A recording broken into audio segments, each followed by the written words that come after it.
Okay, let me raise you, if we were playing poker right now, right? Quarterbacks for the Indianapolis Colts poker.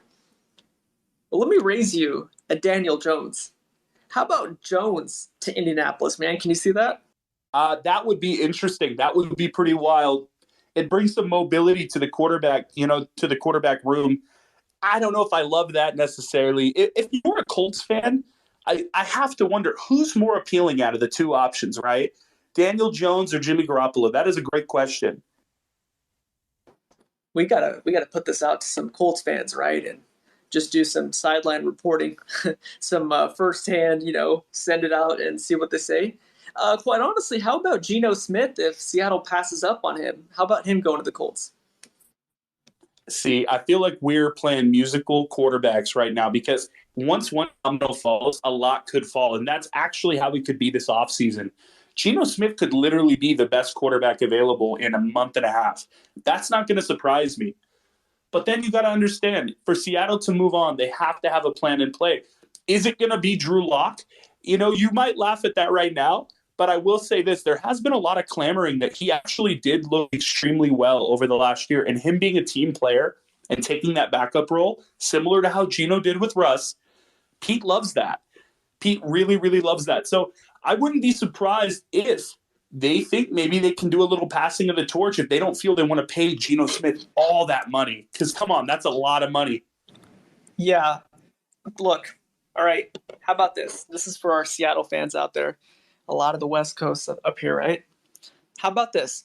What if I told you Pete is going to do what he did when he drafted Russell, except this time it's CJ Stroud, rookie quarterback for the Ohio State Buckeyes. How about that?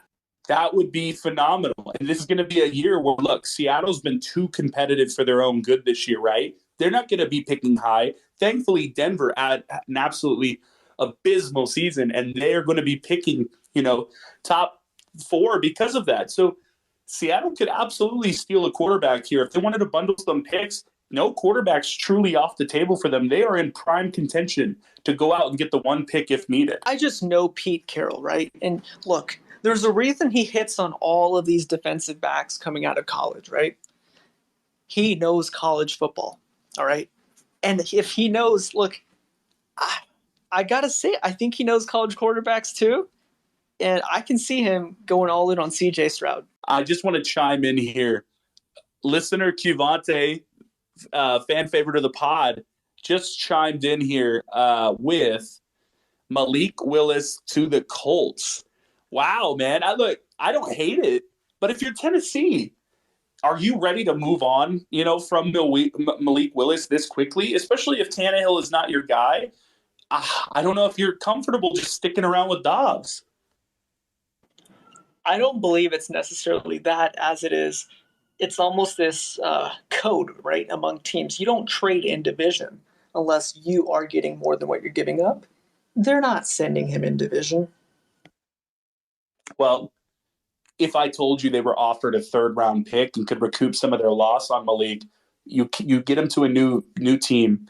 He's able to potentially grow with that team, and you're able to recover a draft pick for somebody that truly didn't really work out too well. Like, he didn't wow us on the field this year. At least I think that's fair to say.